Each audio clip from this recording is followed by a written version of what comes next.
Did you see what she's wearing? Yeah, wearing a tracksuit to open house school day is so thoughtless. I'm guessing both the husband and wife could be unemployed? Poor kid. Even if they are unemployed, at the very least they should have worn something other than a tracksuit for the open house. It's embarrassing for an adult. As soon as I entered the classroom, I could see the other parents whispering about my attire. I don't care. I don't care. I kept repeating this to myself as I walked on.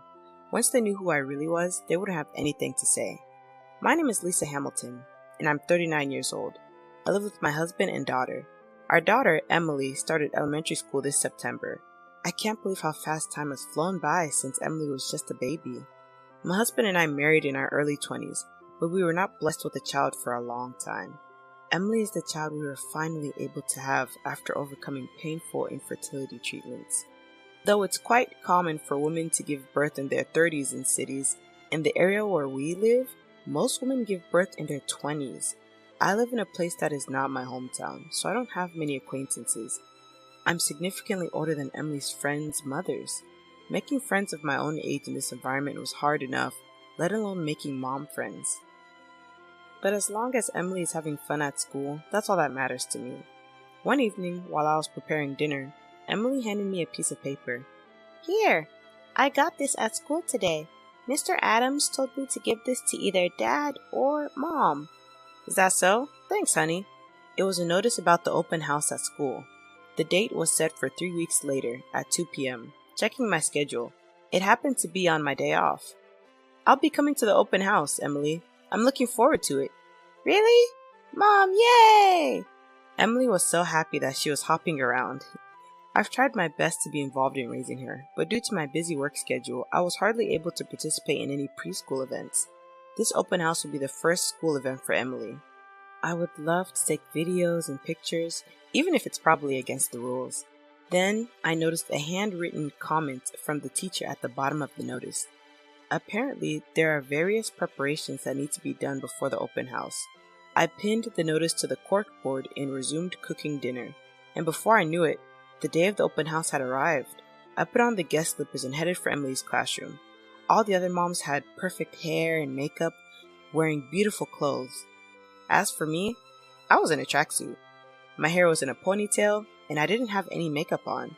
I had plans for the day off, but a sudden change required me to go to work, so I rushed over without having time to dress up properly. I was more comfortable this way, and considering today's circumstances, it worked out better for me. As I opened the door to the classroom and entered, I made eye contact with Emily. Emily smiled joyfully. The teacher wasn't there yet. As I walked towards a spot where I could see Emily's seat clearly, I could feel the other parents staring at me. Probably it was my attire that was causing this. I don't care, I told myself and moved forward. The classroom walls were adorned with class goals, a list of the school lunch menu, and children's drawings. It was a sight almost identical to what I used to see in elementary school. Parents were conversing with their close friends. Due to the small classroom, I couldn't help but overhear the conversation of Miss Martin and Miss Taylor, who were nearby. I and both of them are members of the PTA. Did you see her clothes? Yeah, wearing a tracksuit on Parent-Teacher Day is absurd. Maybe she's a bum. Or her husband too.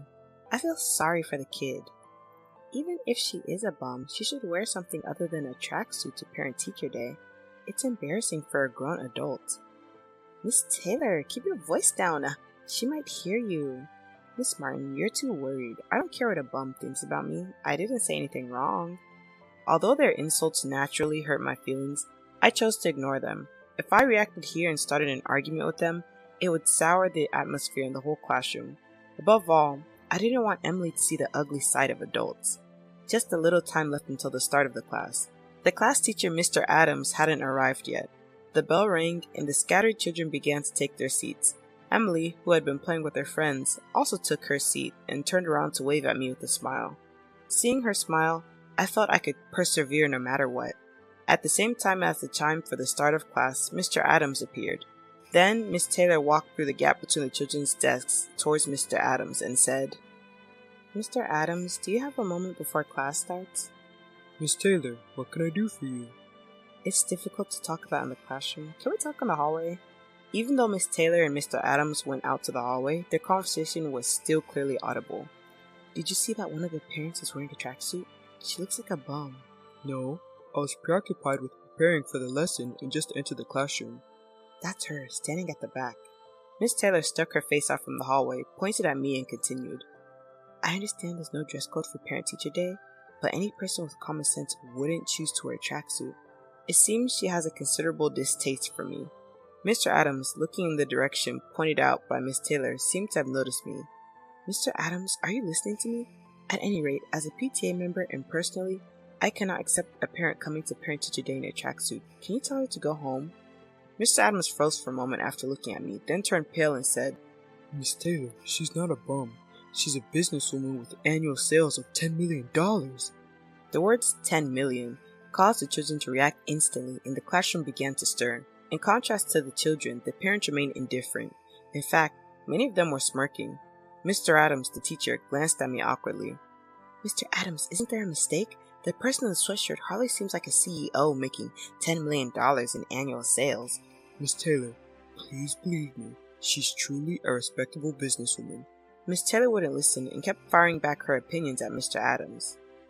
Miss Martin, who had been watching the scene with an anxious look, left for the corridor, probably to back up Miss Taylor. The kids, seeing that the lesson wouldn't start, got up from their seats and began to play. The parents were telling off the kids in place of the teacher. It was a shame that on the precious open class day, time was wasted on such trivial matters. I gathered my courage and called out to the teacher in a loud voice, Mr. Adams? He popped out his surprised face from the corridor and looked at me. If we continue like this, we won't have any time for the lesson. Could you start the lesson for the kids? You're right. My apologies. Miss Taylor, let's talk after the lesson. Miss Taylor seemed unconvinced, but reluctantly returned to the classroom. Everyone, please take your seats. Let's begin the class. My apologies to the parents for making you wait. Now, our class leader Emily, could you lead us in starting the lesson? Finally, the lesson started. You all are expecting me to teach, right? Actually, I won't be giving the lesson today. All the kids cried out in surprise, asking why. Even my daughter Emily looked at the teacher curiously. That's because we have a special guest lecturer. Oh, by guest lecturer, I mean a special teacher. The expressions of the kids and the parents changed to excited ones. Let me introduce our guest lecturer, Miss Hamilton. Miss Hamilton, please come this way. I started walking towards the podium. Seeing the completely surprised face of my daughter Emily, I couldn't help but laugh. From the back, I could hear the parents murmuring. I wrote my name in large letters on the blackboard and began to introduce myself. Hello everyone, I'm Lisa Hamilton, Emily's mom, sitting over there. Anyone seen the gym next to Central Park? I run that gym along with 5 others. Explaining my job to first graders in simple terms was a challenging task. Even though I had prepared beforehand, I ended up using words the kids might not understand. But thanks to their candid reactions, I was able to quickly revise the complex words into simpler ones. I told them that I'm the COO and my husband is the CEO. I spoke about the trainers, sports doctors, and other professionals we've produced from our gyms. Then a kid sitting in the front row asked why I decided to run a gym. My brother used to be a soccer player. He was very good, but he had a serious injury. Immediately the kids asked why. His soccer coach taught him the wrong training methods. Because of that, he broke both his kneecaps. After that, my brother had to quit playing soccer. The kids reacted differently, some expressing sympathy for my brother, some expressing anger at the coach, others inquiring about what a kneecap is. That's why I wanted to give the right knowledge to those aspiring to be coaches. My gym is not just for training, but also for learning. After finishing my introduction, I could finally move on to the main topic. Kids, do you know why I'm wearing a tracksuit? The classroom fell silent, as if it was a scene in a play. I was told to bring the clothes I wear for work by Mr. Adams. Do you understand what that means? Well then, let's start with some simple exercises that we can do standing up. I had the children stand up, and while explaining about joints and muscles, we moved our bodies together. Make sure you don't bump your arm into your friend next to you. The children happily participated in the exercise. The parents watching from the back observed warmly. Raise your hand if your arms are getting tired. Most of the children raised their hands. Congratulations to those who just raised their hands. Being tired is evidence that you've been training correctly. I sat the children down and talked about the importance of understanding our bodies and the benefits of physical activity. Everyone listened attentively to what I had to say. Some even took notes in their notebooks. Perhaps that child might become a trainer in the future. I was relieved to finish the class just in time. Thank you, Miss Hamilton. Everyone, let's say thanks. Ready, go. The children all said thank you and applauded for me. I felt incredibly proud. Although I had experience as a lecturer at workshops, this was my first time teaching a class to children in school, and I was nervous, but it seems to have been a success. After the class, a few children ran up to me. Their eyes were shining as they said, "Emily's mom, you're amazing, so cool." Hearing the sincere feelings from the children made me happy. Emily also seemed to be in a good mood, receiving admiring glances from her classmates. In the past, juggling work and parenting was harder than I had imagined, and I thought about quitting my job several times. Most mothers around me were part-time workers or housewives, but I wanted to show Emily that her mom was working hard, and I worked with that mindset. It felt like my efforts had been rewarded. My decision was not wrong. While erasing my name written on the blackboard, I overheard a conversation between Miss Taylor and her son. "Mom, it was noisy before the class started. I could hear your voice throughout the classroom. You were bad-mouthing Emily's mom, weren't you?" "I'm sorry. Mom didn't know about today's class content." "Why can't you wear a tracksuit?" "It's not that you can't wear a tracksuit, but none of the other moms or dads in the classroom were wearing one, were they?" "But Mom, you always told me not to judge people by their appearance, right?" Miss Taylor stammered, trying to laugh it off. "I don't want to be like you, Mom." Kevin spat out a snide remark and left the classroom. Children can be so innocent and cruel. Miss Martin was comforting Miss Taylor, who didn't have the energy to chase after Kevin. They both nodded at me without saying a word and left the place. Miss Hamilton, thank you so much for today. It was a wonderful class. Inviting you as a special lecturer was the right choice. No, I'm the one who should be thanking you for this valuable experience. I apologize if I caused any discomfort by not informing the parents about the class content in advance. Don't worry about it. You've worked hard too, Mr. Adams. It's tough dealing with all kinds of parents. Well, dealing with parents is part of a teacher's job.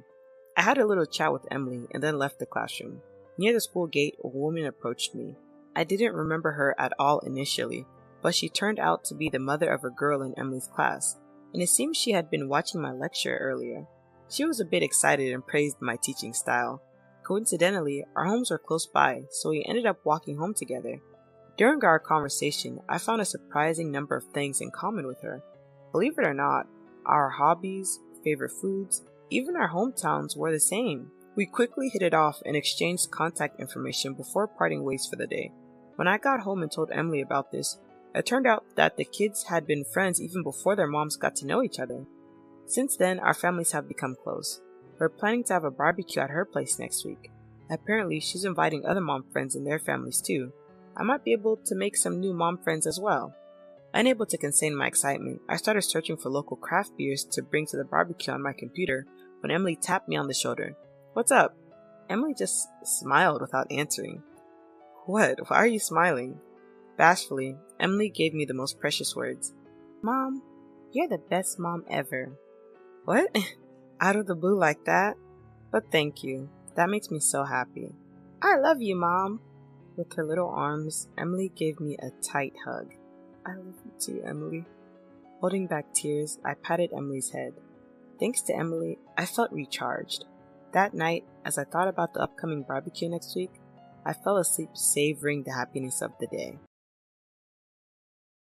Fiancé, the one you've promised to marry. Once upon a time, I had a fiancé, but I didn't end up sharing my life with him because of my sister. I was in deep despair back then, but now I found new happiness. And I want to show my sister and my ex-fiancé just that. My name is Catherine. I'm not particularly beautiful, just an average office worker. But back then, I had a man who had promised to marry me. His name was Bob. Bob was a handsome guy, working in a reputable company, the so-called hottie. We were really happy back then. Happiness that I thought would last forever. But the cruel reality dealt me a harsh hand. I couldn't get married to Bob. The cause of it all was my sister. My sister's name is Sophie. Sophie has always been interested in fashion, and she is still as fashion conscious as ever. In fact, Sophie was always much more conscious about her appearance than me, and was always pretty. Therefore, Sophie had been popular with boys since she was in middle school. She even once was an amateur model for a fashion magazine. Because of that,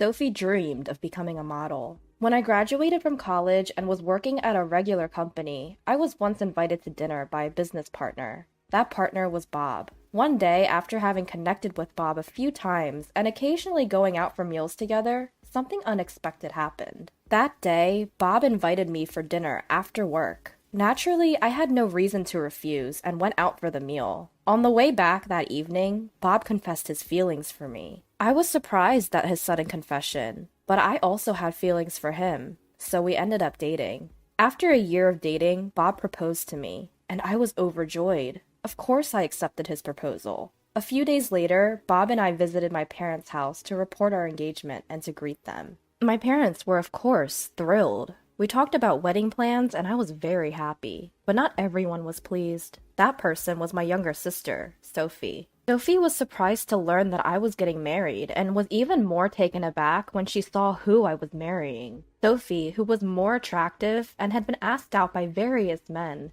always looked down on me, who had little romantic experience. I don't want my embarrassing sister to be known to my friends. That was what Sophie would always say. The sister who she deemed uncool was getting married before her, and to a successful man from a famous company. This seemed to hurt Sophie's pride even more. But I was completely oblivious to Sophie's feelings. I should have noticed her attitude at this point. One day, Sophie asked, "If you're going to be my brother-in-law, can we exchange contact information?" Bob and I saw no reason to refuse, so we readily agreed. Since I was about to leave my job, there were many days when I had to stay late for the transition process. Then on a day when my parents were out of town, Sophie took a certain action. In hindsight, it was probably a plan she had thought of from the beginning. Once I retired, I planned to move away from my family home and start living with Bob. She probably wanted to execute her plan while I was still at home. Sophie first called Bob to our house. "Bob, my sister suddenly came home sick.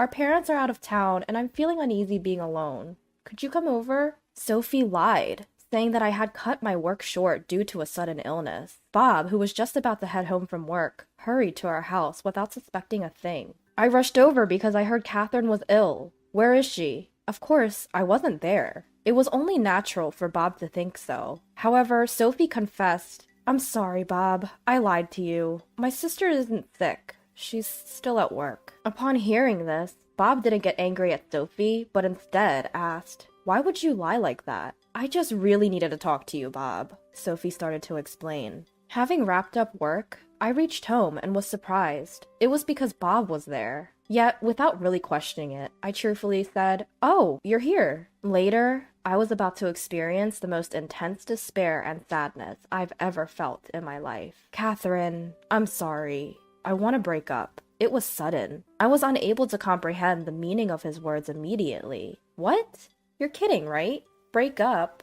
What do you mean?" Just as I was pressing Bob for answers, Sophie showed up. "Catherine, actually, I'm dating Sophie." "I'm sorry, Catherine. I've fallen in love with Sophie, more than you." Still confused and in disbelief, Sophie then said to me, "I'm sorry, but Bob has decided to marry me." I was totally lost. Then Sophie continued, "You might not want to attend our wedding ceremony, but do come to the reception, won't you?" All I could do after that was cry. Sophie had taken away my fiancé. I was discarded. Both my dad and mom were extremely worried. For a while, I couldn't leave my room. Since I'd already quit my job, there was nothing I could do. I received several messages from my coworkers asking when the wedding was. I told them it was going to be a simple ceremony with just family. Months later, I found myself in a strange place. Here, I'd start my life anew. I wanted to be happy again, truly happy this time. After breaking up with Bob, I was holed up for a while, but a certain emotion was born within me. Why do I have to suffer like this? Forget that guy, and let's start over. Things progressed rapidly from there. I talked to my dad and mom, deciding to leave home and live on my own. A completely unfamiliar place, but it was a really pleasant place, rich in greenery and peaceful. My parents didn't stop me and even helped me a lot during the move. After the move, while taking a break, I heard this from my mom. "A few days after you locked yourself in your room, Bob came. He told me everything that happened between you two, and then he apologized." I didn't understand why my parents were apologizing. Of course, what Bob did is unforgivable. His parents came to apologize too. even kneeling down. But we heard about Sophie as well. I know you can't forgive her, Catherine, but Sophie is also a daughter to us, my parents explained. Both my dad and mom were distressed. She had done something terrible to me. Of course, they couldn't forgive such a person. But Sophie didn't listen to them, and it seems she went to Bob. Since then, Bob had been coming to our house at the same time every day, apologizing and asking for his marriage to Sophie to be approved. Because of Bob's actions, my parents had no choice but to accept. That's why they apologized to me for accepting his marriage to Sophie. Honestly, I didn't care anymore, but I could painfully understand my parents' feelings. It's all in the past now, it's okay. Besides, I'll meet someone better in the future, I replied positively, holding back the tears. My mom was crying. My father looked apologetic, but I said to him, "When I have children, I'm going to rely on you a lot." Both my dad and mom responded with smiles.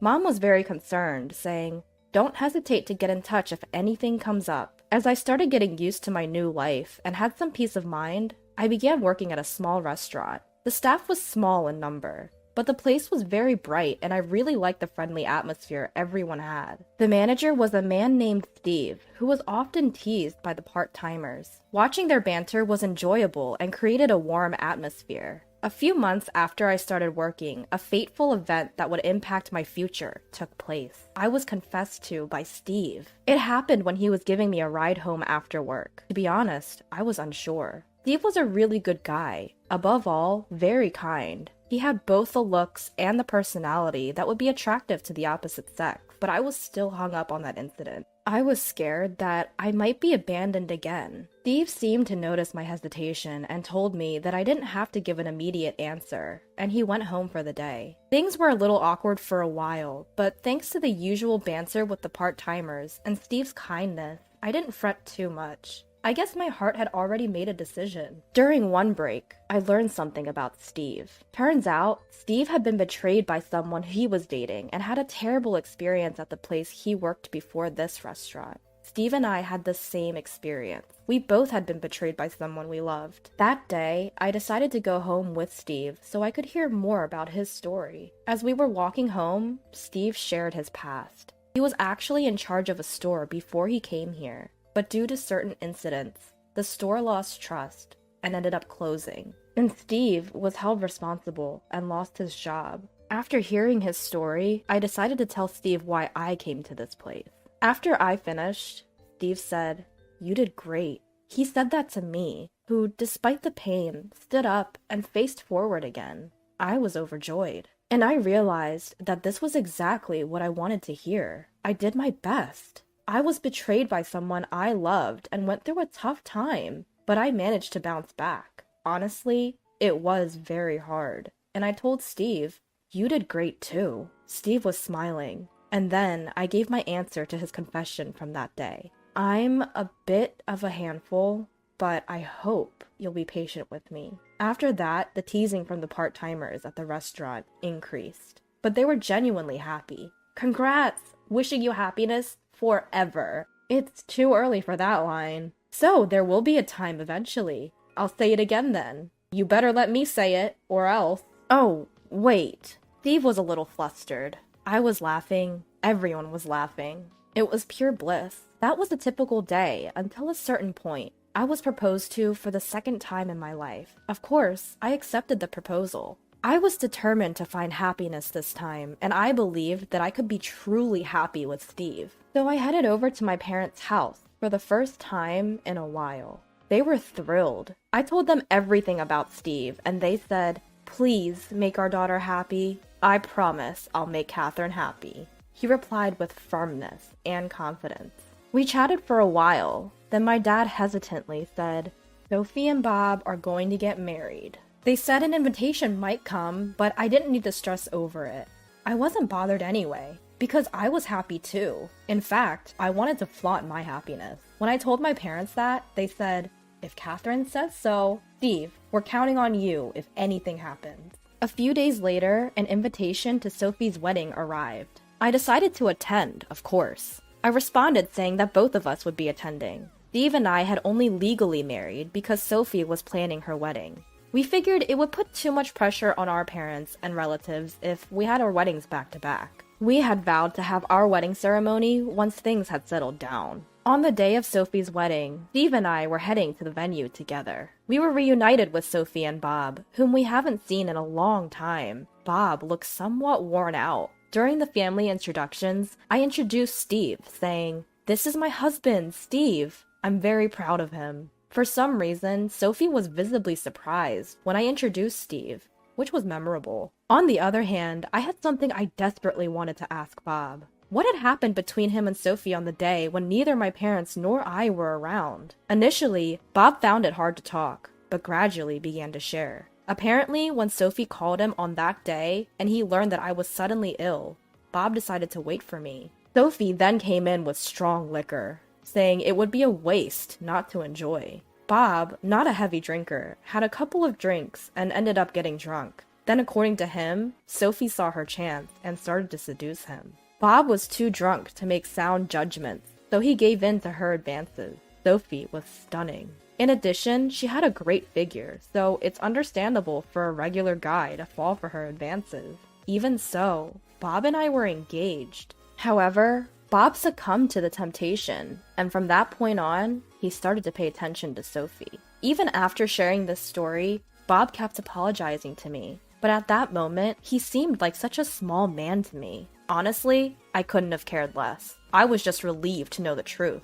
Meanwhile, Steve and Sophie were talking about something. I was curious about it, but since Sophie's wedding was imminent, I decided to ask later. On the way home, I asked Steve, "Were you a bit upset when you were talking to Sophie?" "Well, as I told you before, she was my ex who betrayed me, and that's not all. She's the reason why I lost my job." I was utterly surprised. What a small world. Moreover, the fact that she was the cause of the closure of Steve's shop made it even more shocking. I decided to dig deeper. Apparently, a few months after Sophie started dating Steve, she had an affair with a certain designer. It seems Sophie thought it would be more beneficial for her to date someone in the modeling industry, even though she was dating Steve. Upon accidentally discovering this fact, Steve naturally got angry at Sophie. But Sophie, in turn, got angry at him, and they broke up. However, Sophie's anger didn't subside, and she created a fake photo of foreign objects in the dishes taken at Steve's restaurant and shared it on social media. At the time, Sophie was also doing some model work, so she had quite a few followers, and the photo spread rapidly.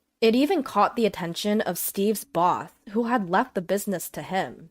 Due to the decreased revenue, the restaurant ended up closing. As a result, Steve was fired, bearing the responsibility. Naturally, he held a grudge against this incident. However, since he didn't know who was responsible, he didn't know where to direct his anger. In the midst of all this, he learned the truth when a friend invited him for a drink. A friend of Steve's girlfriend happened to know Sophie and had seen her bragging on social media about causing a restaurant to close. Of course, Steve's friend didn't know that the now closed shop was Steve's. Steve, who unexpectedly found the culprit, could no longer do anything, so he decided to start over in a different place. That's when he met me. I apologized to Steve. "I'm sorry for the horrible things my sister did. Honestly, I'm the sister of the person who messed up Steve's life. I didn't know what to do. I seriously thought that Steve might hate me." But Steve said, "It's in the past, and it's not your fault, Catherine." I was honestly relieved. And once again, we decided to be happy together. Later, Sophie was finally punished. Sophie was going to do a photo shoot, and the place she visited for the shoot, it was our home, of all places. Indeed, it was rich in greenery and likely to take good pictures. Sophie seemed to be considering becoming a model, using this photo shoot as a stepping stone. The incident occurred at a restaurant she visited for dinner. That restaurant was none other than Steve's. I wasn't working at Steve's place anymore, so I heard about it later. As soon as they entered, both Steve and Sophie recognized each other. And immediately, Steve said, "I'm sorry, I can't let you enter," and refused Sophie's group from entering. Of course, the staff got angry and asked what was going on. Steve explained everything, what Sophie had done in the past and the hardships he had endured because of her. "She has a criminal record, and I have solid evidence. I don't want to go through the same thing again, so I refuse to let her enter." No one could say anything, and Sophie seemed to have turned pale. Furthermore, Steve said he would tell the president of the company Sophie was about to join about her past. The person who scouted Sophie was shocked and asked Steve to quit, but Steve's anger didn't subside. In the end, Sophie's photo shoot was canceled, and the incident spread in the industry, crushing her dream of becoming a model. Nobody wants to deal with a person who caused such a huge scandal in the past. On top of that, I heard from my mom that Bob's company's performance has been getting worse recently, and now he's a candidate for a demotion. She seemed worried about what would become of these two in the future. Despite such an incident, Steve and I were spending happy days as usual. And today is our long-awaited wedding. Steve and I, we both had some hard times in the past, but now we are very happy. There was also a new life in my belly. Congratulations! Wishing you a lifetime of happiness. The crew from the shop where we first met are laughing and repeating this familiar phrase. Thank you. And so, in front of everyone, Steve and I vowed to always cherish our family and be happy forever. You not only forced our son to do household chores and child rearing, but now you're after our money too? Get out of this house, you leeching lazy bum only bringing in $700. I broke into a cold sweat as my mother-in-law pointed a knife at me and shouted. I was heartbroken after all. I was doing all the work and taking care of the kids in place of my jobless husband. I had reached my breaking point. I abandoned the chores, grabbed my child, and decided to head back to my parents' house. My name is Emily, 23 years old, living with my husband, our child, and my mother-in-law. My husband Richard was a senior at my high school, an ace of the soccer team and the admired student president. He was the object of everyone's admiration. When he returned to our hometown after getting a job, he approached me, and I was taken aback. After a few dates, we began a serious relationship. Even as an adult, he was my handsome, brag-worthy boyfriend. After I graduated from a vocational school, I found out I was pregnant. The order was a bit off, but I believed I could have a happy life with my child and Richard. My hopes were shattered during a conversation about life after marriage. How about we live in my parents' house after we get married? Why? I would like it to be just the three of us with our child. That's going to cost a lot, isn't it? If we live in my parents' house, we don't need to worry about money. If we both work, we can afford an apartment, right? Well, about that, my income this month is pretty bad. How bad? Less than $1,000. What? Why so low? You said you were working at an IT company. Actually, I quit. Now I'm making money at the casino and working part-time. Casino?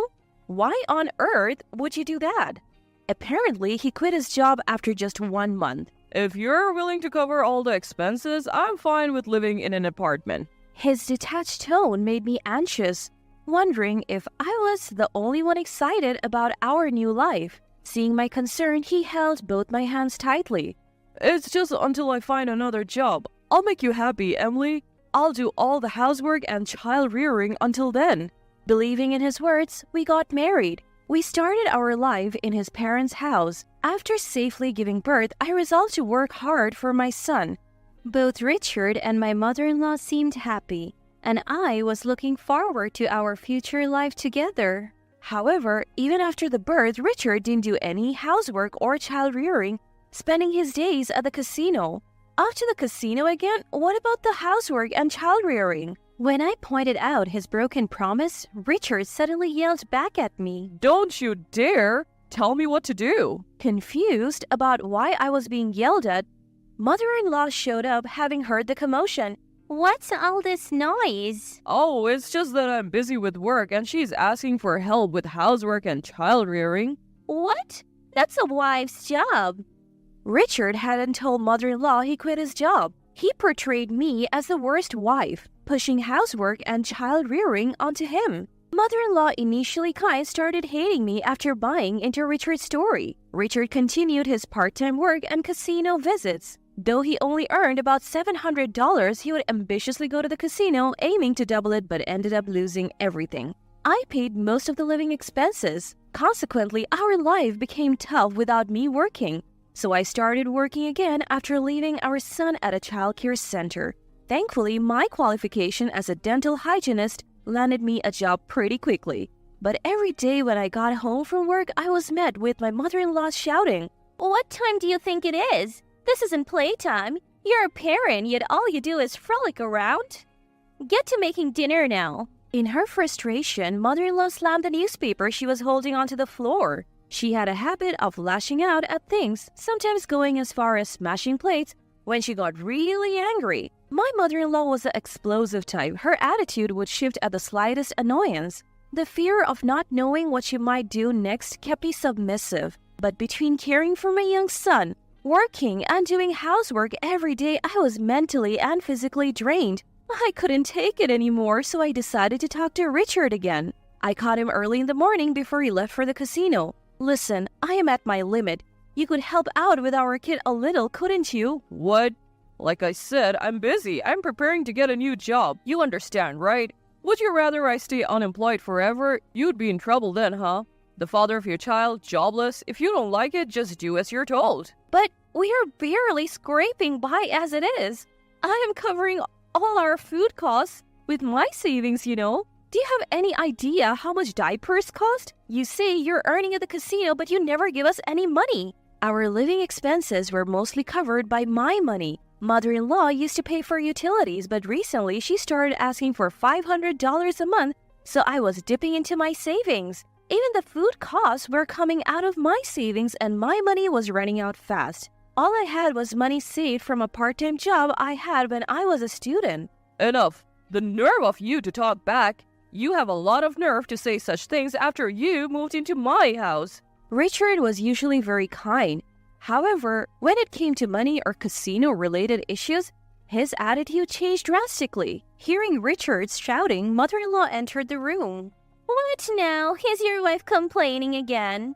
Yeah, she is. She's telling me to do housework and childcare, and to pay for living expenses on top of that. What a brazen woman you are. Richard, you should go to work. Thanks, I'll be going. With that, Richard left. As soon as Richard was out of sight, mother-in-law's gaze sharpened. You have got some nerve. Pushing childcare and household work onto us and demanding money. You should be ashamed. It's not like that. I'm not making demands. It's just that, without a little help, life is really tough. You must be wasting it. Aren't you careless with money? Mother-in-law didn't understand the situation at all. She didn't know that her own son was unemployed and spending all his time at the casino. I was told to keep quiet, but I was at my wit's end. Do you know that Richard isn't bringing in a single cent? He's unemployed because he quit his job. What are you saying? Richard has always been excellent. He might have failed his college entrance exams, but he got a job at a reputable company. He quit that job after a month. He's always at the casino now. I can't survive on my savings alone. That's ridiculous. Stop talking nonsense. Mother-in-law refused to believe me. Her son, who had always excelled in sports and studies, was her pride and joy. She couldn't bear the thought that he was now unemployed and wasting his days at the casino. Her face red with anger, mother-in-law stormed out of the room. When she came back with a heavy stride, to my surprise, she was holding a knife in her hand. What are you planning to do? Please stop it. I back away, lifting my son into my arms. Mother-in-law is slowly closing the distance between us, knife raised high. She brings the tip of the knife to my throat. Enough of your insults to my son. Having a wife like you is ruining Richard. You're a lazy parasite living off a measly $70,000. Get out of this house. Her harsh words make me break into a cold sweat. The slightest movement could cause the blade to harm my son. Seeing my silence and my pale face, mother-in-law seems satisfied and lowers the knife. Good, you understand. Parasites like you are not wanted anywhere. Just stay quiet and do your housework. She throws these words at me before returning to her room. Released from the tension, I collapsed onto the ground. Sensing something wrong, my son started to sob. As I stroked his back, I made a decision. We can't live in this house any longer. It's unbelievable that someone would threaten with a knife so casually. She doesn't even seem human. Up until now, I have been swayed by Richard's sweet words. After every shouting match, I used to think that I needed to support him, that he would fall apart without me. But I have reached my limit. Above all, my most powerful thought was that I had to protect my crying son in my arms. I can't raise my son in this house. I decided to leave. The next day, a stern-faced mother-in-law speaks to me in the morning. Emily, please prepare for my husband's memorial service next week. All our relatives will be there, so make sure everything is perfect. She leaves for a neighbor's house without waiting for my reply. Next week is my father-in-law's memorial service. Richard and mother-in-law had been talking about ordering a grand feast and sharing memories of father-in-law. I have been tasked with all the preparation, but I am not listening anymore. As soon as Richard and mother-in-law are out, I hastily pack my things and flee the in-laws' house. I don't have much, just my clothes, my son's toys, and diapers. When I get back to my parents' house, they're surprised. But when I tell them everything, my mother is moved to tears and holds me tight. My usually calm father is very angry and tells me to rest at home. Then, that evening, the phone rings. It must be Richard, wondering why I haven't returned to make dinner. I ignore the call and block his number. The next day, mother-in-law and Richard show up together at my parents' house. They're banging on the door early in the morning. My parents try to drive them away, but I tell them to let them in. When I open the door, they start shouting immediately. How dare you leave without a word? What kind of wife are you? Don't you think it's strange to leave without saying anything? Can you please not shout? You're disturbing the neighbors. I keep my voice calm, suppressing the urge to say who's the real problem here. When they see my attitude, they try to grab me, but my father steps in. We will call the police if you resort to violence. Let's talk inside first. With my parents present, I started the conversation with mother-in-law and Richard. Why did you leave without saying anything? I had reached my limit. Housework, childcare, and my job all overwhelming me, and yet you never lifted a finger to help, despite my pleas. Well, I was busy too. Busy at the casino? Like I've already said, our son doesn't go to casinos. Stop spreading lies. It seemed like the mother-in-law still thought Richard was working. It's unthinkable because he's such a good son. She must think like that. Ignorance is bliss. So, mother-in-law, where do you think Richard is employed? At a securities company. I saw the job offer letter after all. Well, we should call them and find out if Richard is still there. That would settle it. What? Wait a minute. Richard was obviously flustered. What's the problem? If you're working there, it shouldn't be an issue. Well, that's, Ignoring the visibly sweating Richard, I dialed a securities company on my phone. I switched the call to speaker mode so everyone could hear, and asked if Richard was working there. That individual resigned several years ago. If memory serves me right, he was with us for just about a month. What? The words from the phone left mother-in-law speechless. Richard was looking down, his fist clenched. Did you really quit? Why? Because it was frustrating. Every day was just grunt work and the boss would yell at me for the smallest mistakes. That's harassment. Richard, why don't you tell us what you've been doing since? I'm job hunting. How many years have you been job hunting? You don't seem to be getting any offers. Tell me how many companies you have applied to so I can verify. Well, there aren't any good job offers. When a good company comes along, I'll get a job. You seem to have a lot of confidence in yourself, by the way. You're working part-time now, right? How much did you make last month? 700. 700? Didn't you tell me that Emily could only earn 700 and couldn't support herself? So you were the one supporting her? Apparently, he told mother-in-law that I wasn't earning anything, but the reality was quite the opposite. As a dental hygienist, my salary isn't huge, but I earn at least $2,000. Knowing the truth, mother-in-law was blushing furiously as she glared at Richard. In that situation, Richard became extremely angry. Why do you have to do this? This is all your fault, making me look like a fool. Seems like his pride was hurt and he couldn't stand being embarrassed, so he hit the table hard. You shouldn't reveal things like this in public. It's defamation. I sighed in disbelief. If you want to sue, go ahead. But I'll sue you for threatening me with a knife too. Besides, lawsuits aren't free. Do you have the money? At that, Richard clicked his tongue. He probably spent all his earnings for this month at the casino. As mother-in-law was in shock, after learning the truth about Richard's unemployment, I laid it out for her. I am the one earning all our living expenses. When we got married, Richard said he would take care of housework and childcare in place of my job. But after we married, he did none of it. That's different from what I heard. Mother-in-law just went ahead and trusted whatever Richard told her, right? She got upset when I asked for help with the chores and childcare. She even pointed a knife at me and told me to keep quiet and do my housework. I could see my mother-in-law's face turning pale. Standing in front of my parents being called out for her misconduct, she looked uncomfortable. Mother-in-law, you haven't contributed a penny to the household either. We have been living on my income this whole time. I have no intention of working for you any longer. So I would like a divorce, please. Divorce? Hold on a second. Don't just drop that bombshell all of a sudden. Yes, that's right.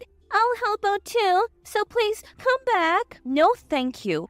When I made my stance clear, their eyes widened in surprise. They were likely startled because I, who had always acquiesced after being yelled at or persistently begged, had clearly refused this time. I don't want to live with a person who threatens me with a knife just to get their way. I'm tired of living with Richard, who does nothing but gamble at the casino all day. I am going to make sure you pay me compensation for all the hard work I have put in so far, as well as child support. No way! That's going to be a problem. I can't possibly afford to pay that much. Well, then quit gambling right now and start paying. But there is no way I can do that. I don't have a job. I was appalled by Richard's stupidity. You don't have a job because you're too picky about what work you do. Don't you have any desire to do whatever it takes? There aren't many companies out there that would hire someone without any significant qualifications or work experience. Don't take society for granted. Many people are out there working their hardest in difficult situations to earn a living. Yet people who quit their jobs at the drop of a hat because they got angry or didn't enjoy their work, no one's going to want to hire them. He keeps saying he'll find a job someday, but there's no way he will manage it at this rate. I'll contact you through my lawyer about the divorce proceedings. Please do not contact me at all from now on. What kind of selfish... What's going to happen to us? At my curt words, mother-in-law flared up in anger. I made a deliberately puzzled face and responded to mother-in-law's words. I don't know, earn a living on your own? You heartless woman. Heartless? I don't want to be called that by you, remember? When you said the parasite living off a measly $700 per month is a nuisance? Leave my house? Do you remember saying that to me, your daughter-in-law, while holding a knife to my throat? By the way, the lazy person making $700 a month is right next to you. Are you not telling him to leave? As I spoke, mother-in-law started shaking with rage. Maybe I went too far. Mother-in-law leaned over and grabbed my collar. Stop it. I told you. I will call the police if you lay a hand on her. My father forcefully pulled her off of me, but she was too riled up. So not only threats with a knife, but physical violence too? How barbaric. Don't you think it's better not to compound your crimes any further? Mother-in-law glared at me resentfully. Ignoring my mother-in-law, I turned my gaze to Richard. I believed he would change, but I'm giving up on that now. I need to protect our son. I won't trouble you anymore. I'll take care of the money, the housework, and the childcare, so please come back. You will take care of the money? Really? Even with careful budgeting, it's over $1,000 a month. Can you earn that? Upon hearing my words, Richard's face turned pale. He had never made more than $1,000 since he quit his job. But I have mom's pension. What? So you're telling me you're dependent on my pension now? Even my mother-in-law couldn't keep her calm at his absurd words. There's nothing else I can do. I don't have a job now. I'm doing part-time work. Can't we try to work things out? My father, hearing Richard's unyielding stance, finally spoke up. Richard, you and your mother have taken great advantage of our precious daughter. If I had known you were such a person, I would have opposed the marriage by all means. I will never let her step foot in your house again. I'll sever all ties. But I can't live without Emily. Please, give me another chance. Don't joke with me. Can't live without our daughter? You're already planning to depend on her, a man who has no intention or grit to earn his own living and make his wife's life comfortable. doesn't deserve our daughter. Leave now. For the first time I saw my father shout. It sent chills down my spine. Richard and mother-in-law's too. Richard was kneeling, his head bowed. It was a comical sight. The charming image I had of him during our college days was completely gone. Please reconsider. I beg you, Emily. But my parents wouldn't budge. They were fed up. I don't want to be treated like a slave by you two anymore. Please don't involve me in anything from now on. As soon as we kicked them out of the house, we locked the door. For a while, they banged on the door and shouted, but as soon as a police officer passing by addressed them, they ran off. After that, I heard Richard was cut off by his mother and kicked out of the house. Now he's living in a rundown apartment, surviving on welfare and part-time work. Apparently, because of his short temper, he doesn't stick to one job for long and keeps switching between part-time jobs at convenience stores, construction sites, and so on. He's barely making ends meet in order to pay me compensation and child support. He's juggling multiple part-time jobs and is unable to look for a full-time job. There were rumors that he's still going to the casino and even in debt, but I'm not interested. The word about Richard's downfall spread quickly among our high school classmates, and I received numerous sightings and informations about him. It seems that the neighbors have witnessed mother-in-law kicking Richard out, and their frequent arguments. His unemployment and the fact that he was left by his wife became public knowledge. She must be feeling extremely embarrassed after boasting about her son all the time. She hardly ever leaves the house now. With the help of my parents in doing the housework and raising my son, I continue working. I now have more free time to spend with my son. I don't need to leave him at the childcare center since my parents take care of him, so everything has been great. I wish I had divorced sooner. From now on, I'm going to cherish the time I spend with my son and watch him grow up closely. My name is Sally. I'm 32 years old and in my 8th month of pregnancy. I used to work as an office employee, but now I'm on maternity leave. After giving birth, I plan to take parental leave and take care of the baby myself for a while. My husband Eric is 35, 3 years older than me and works for a major company. We got married 2 years ago and I became pregnant smoothly. Now every day is filled with anticipation and anxiety as I await my first childbirth. Sally, your baby's due soon, isn't it? When I visit my in-laws, my sister-in-law Elnora calls out to me. I don't interact much with my brother-in-law, but Elnora is a housewife living with my in-laws, so we talk often. 2 years ago, my mother-in-law hurt her leg, and Elnora, being the wife of the eldest son, moved in to care for her, worried about leaving her alone during the day. However, mother-in-law can walk just fine, needing only a cane. Elnora has a caring personality and used to work in caregiving, so she readily agreed to move in and care for her mother-in-law. With 1 month left until my due date, I returned to my parents' home and prepare for childbirth. Even with my heavy belly, shopping for the baby and thinking about our future life was enjoyable. Then, 2 days after my due date, labor begins. I contact my husband, but for some reason, he doesn't answer or reply. At first, I was worried, but as the contractions got stronger, I had no time to think about him. My husband was supposed to be there for the birth, but in the end, he never came and my daughter was born. After safely giving birth, I called my husband to inform him and then fall asleep from relief and exhaustion. I wake up to someone calling my name. Sally, how long are you going to sleep? I open my eyes to see my husband and in-laws. My husband happily says, Dad and Mom came too. Where's the baby? I had told him I didn't want to see anyone after giving birth, so why did he bring his parents? I finally sit up and tell him the baby should be in the nursery. It's a healthy girl. Then mother-in-law suddenly exclaims, "A girl? She can't be the heir." My father-in-law adds, Not a boy? Utterly useless. I'm confused and my husband even says, What? It's a girl after all? I thought it might be a boy since they said it wasn't certain. My husband is a second son, so I thought being an heir didn't matter, but the eldest son and his wife are undergoing fertility treatment, so they were expecting a boy from me. I felt anger at their words, but I was too tired and in pain to even get angry. A nurse noticed and kicked out my husband and in-laws. I cried and the nurse comforted me. After that, my husband didn't even visit, and my daughter and I faced discharge day. My parents came to pick us up and we went home. My husband was kind when we got married, but he changed one day, and as the baby grew, I felt his feelings drifting further away. Just when I found out I was pregnant, my husband made a mistake at work and was demoted, resulting in a pay cut. It didn't seem like a big mistake, so I thought he could recover quickly. But he became upset that a colleague became his boss, lost motivation, and still hasn't been promoted.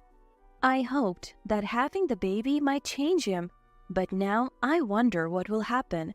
As I'm grappling with these feelings, my husband calls. I answer, hope in my heart. Sally, when are you coming back? I'm planning to come back in about a month, but I have luggage, so I want you to pick me up on a day that's convenient for you, Eric. Then my husband snorts and says something unbelievable. You know, I bought a condominium near the station. What? The high-rise condominium near the station? Yeah. Wait, the high-rise condominium is really expensive, isn't it? Yeah, and the view is amazing.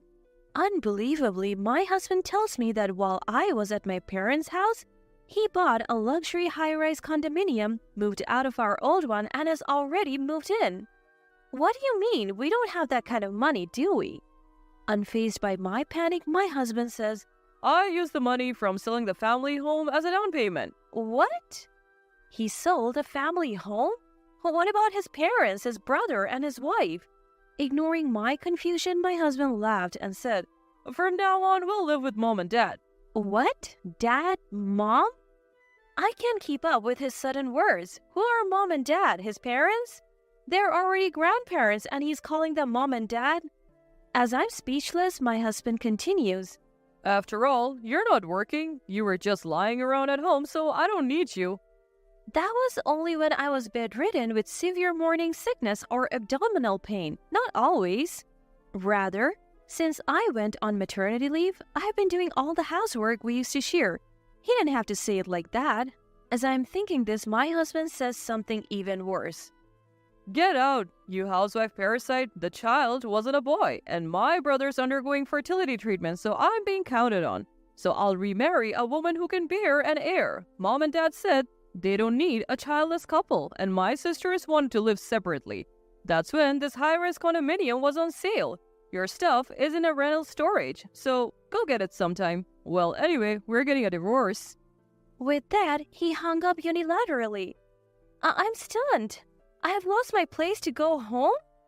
Whether it's sadness or regret, tears naturally spill. I try to think about what to do next, but I can't find an answer. At that moment, my daughter wakes up crying. Wiping my tears and holding my daughter, I realize that I'm the only one who can protect her, and I must be strong. Seeing my daughter stop crying and smile, my heart is soothed. I stand up and begin to organize what I need to do. I tell my parents the situation, and of course they're furious, but I tell them I want a divorce and ask for their help. Half a month later, with no contact from my husband, I sent my father to tell him my intention to divorce. Then my husband called me right away. Hey, what's this about dividing property? The money in the bank account is mine. I won't give you even $1. I had been silent before, but after half a month, I had recovered both mentally and physically. And I wasn't going to be like before. True, the account was in Eric's name, but that was shared property for both of us. In fact, I also put money into that account for living expenses, so it's all subject to property division. What? But it's in my name, right? That's why it's shared property. I didn't think he was that dense, or maybe he's just being self-serving. Either way, whether my husband understands or not, I will make sure the property is divided.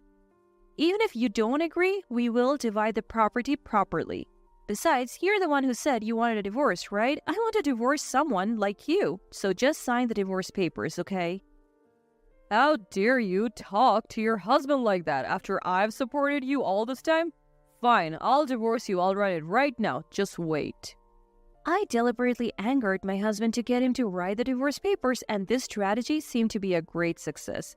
After hanging up, I withdrew money from the account where I managed the household finances. I couldn't withdraw it all at once due to the limit, so I took it out over several days. But my husband didn't seem to notice and he didn't say anything. I submitted the filled out divorce papers that my father brought back the next day and they were accepted. And we officially became strangers. I'm struggling with my first child rearing experience while staying at my parents' house. I'm gradually getting used to parenting and above all, my daughter is adorable and I feel happy. A few months later, while soothing my daughter, someone came to visit. It was my ex-husband, Eric. I hadn't seen his face since my daughter was born, but I didn't feel anything. I wasn't angry or sad. I responded expressionlessly. "What? This is a nuisance." Then Eric suddenly bowed his head. Sally, please come back. I could only sigh at the expected turn of events. I tried to close the door silently, but Eric sat down in front of it and started talking unilaterally. Actually, I'm about to be kicked out of that high-rise condominium. I figured. Probably because you don't have enough money, right?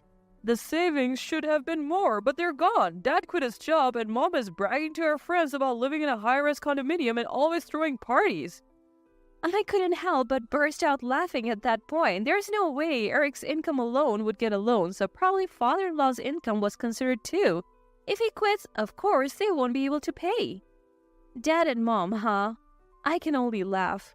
Suppressing my laughter, Eric continues unaware. So, before I knew it, the account balance was gone, and if I don't pay by next week, they said I have to leave. So, please come back. After laughing for a while, I glared at Eric. What's going to change if I go back? Just another housewife parasite, right? Well, right now the house is a mess, and no one's cooking. What? Come to think of it, mother-in-law was never good at housework. Since my brother-in-law got married, Elnora had been taking care of a lot of things, and it seemed like she had been doing everything since they moved in together. Come to think of it, I wonder what happened to Elnora. Hey, what happened to your brother and Elnora? You said you sold the family home, right? Yeah, my brother was always against living in a place that was beyond our means, and Dad got angry, and since he wanted to live separately anyway, he kicked them out. My brother-in-law was sensible. I'm glad Elnora doesn't seem to be involved. I've been busy taking care of my daughter and didn't have time to worry about it. Look, shouldn't you guys figure it out on your own? Asking me to come back is just because you want a housekeeper, right? Who do you think would go back to that? I am busy taking care of my daughter. I don't have time to take care of you guys. My daughter brings me happiness, but what do you guys give me? Who would want to be a housekeeper without even getting paid? Then Eric said in a panic, What do you mean? It's love. Love. I have love for you, don't I? At those words, I laughed. Love? From Eric? I don't need that. I don't even need money. Even though I only stated the obvious, Eric looked hurt for some reason. I took the opportunity to say what I hadn't been able to say before. First of all, it was tough on your income alone. That's why I put the same amount into the house. And I wasn't a housewife. I was on maternity leave. I was receiving an allowance and putting it into the house, and I did all the housework because I was the one at home. You wanted to act like the head of the family, but I'm the one who should be thanked. It's natural that life would become harder without the money I was putting in.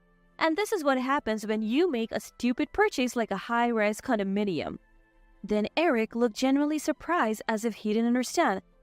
I had explained it when I went on maternity leave, but I was so dumbfounded that I couldn't say anything. By the way, why did father-in-law quit his job? Oh, Dad said it would look bad to work while living in a high-rise condominium, so he quit. Are they both stupid, father and son? I don't understand their logic at all. And what's with this papa and mama thing? Have you been holding back and calling them father and mother in front of me? Have you always been calling them that at your age? That's creepy. I felt relieved to finally say what I had wanted to say for a long time. When I urged Eric, who was hanging his head, to go home, he begged me to let him see our daughter at least. But that was just an excuse to keep me, not because he really wanted to see her. What? You don't need her because she's not a boy, right? Your family is just Papa and Mama, right? You don't even know our daughter's name now. I haven't told you and you haven't asked. If you really wanted to see her, you would have been more involved with her sooner.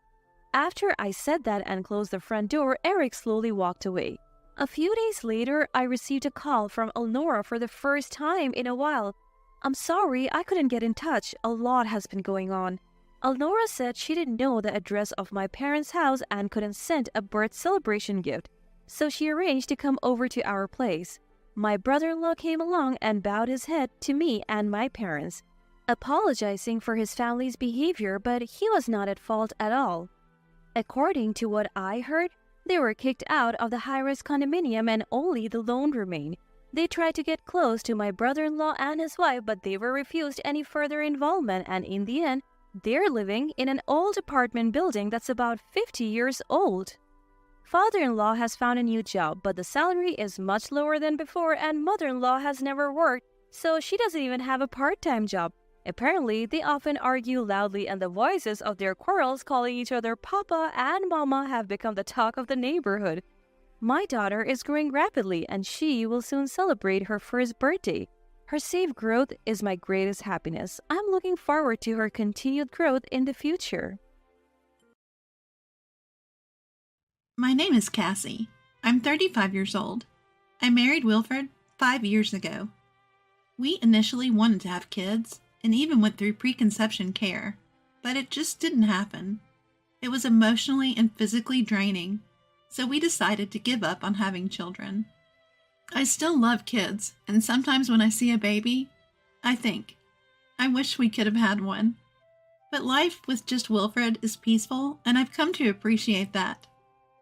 Then one day, my brother-in-law and his wife showed up unexpectedly. Wilfred was at work, but I work from home, so I answered the door. To my surprise, my brother-in-law Curtis and his wife Isadora had large carry-on bags with them. Going on a trip? My guess was right. Isadora said, "Long time no see, Cassie. We're actually going to Bali." I really don't like Isadora. She and Curtis got married before Wilfred and I did. She once said to us, "You two are a perfect match, both missing the marriage boat." And I found it incredibly rude. Isadora loves to brag about Curtis working at a top-tier company. She never misses an opportunity to say, "My Curtis works at a prestigious company." And it's always annoying. What I hate the most is her making fun of our infertility. She knew we were doing preconception care, but said, "Doesn't preconception care feel unnatural? Will a child born that way even grow up properly? A naturally born child is always best, like our daughter Sasha." So it wasn't surprising that she came to brag about her trip to Bali. I was about to say, "Have a good trip," and close the door when Isadora said, "Wait," and pushed her 3-year-old daughter Sasha towards me. "We came to leave Sasha with you. She's too young to appreciate Bali. We'll be gone for a week, so take good care of her." "Excuse me?" Still stunned, Isadora went on. "Sasha has dry skin, so please apply cream after her bath. Oh, and she usually goes to bed at 8, so make sure she's asleep by then. She's potty training, so take her to the toilet as much as possible. And absolutely no eggs. She's allergic." "Wait. What?" "No, I can't do this. You can't just drop this on me." I tried to refuse her overwhelming demands, but Isadora ignored me. She tilted her head and smirked. "Cassie, you were doing preconception care, right? You wanted kids. I thought you'd be happy to look after a child you couldn't have, even if it's just for a week." Her words were so shocking, I couldn't say anything. Isadora dropped one more bombshell before leaving. "Take good care of Sasha. Oh, and don't leave her with my mother-in-law. I can't stand her." "Sasha, listen to your aunt, okay?" Curtis patted Sasha's head, and they left for their trip. Sasha and I stood dumbfounded at the doorway. When she realized she'd been left behind, she started to cry. I hurriedly took her inside. I'd wanted kids but had almost no experience with them. I didn't know what to do with a crying Sasha, so I tried to soothe her by saying, "It's okay," and showing her some cartoons on TV. Finally, she calmed down. Sasha had a small backpack with 3 diapers and a change of clothes for 1 day. Even with no parenting experience, I knew this wasn't enough for a week. Isadora often says, "This is why poor people," about us. But if she thinks we're poor, why didn't she leave any money for Sasha's care? My frustration grew. Isadora hates my mother-in-law, but I don't. I immediately called her for help. "I'm sorry to ask this so suddenly," I explained over the phone. "Oh my, what a situation!" she exclaimed and rushed over. My mother-in-law is straightforward, and often misunderstood as harsh, but I like her cheerful and no-nonsense personality. "Grandma!" "Sasha, long time no see. How have you been?" Sasha was thrilled to see her. Isadora never visited her in-laws, but when she was away for work, Curtis would often leave Sasha with my mother-in-law. Of course, we kept it a secret from Isadora. "My Sasha has become quite the talker. Curtis can't keep secrets, so he stopped leaving her with me.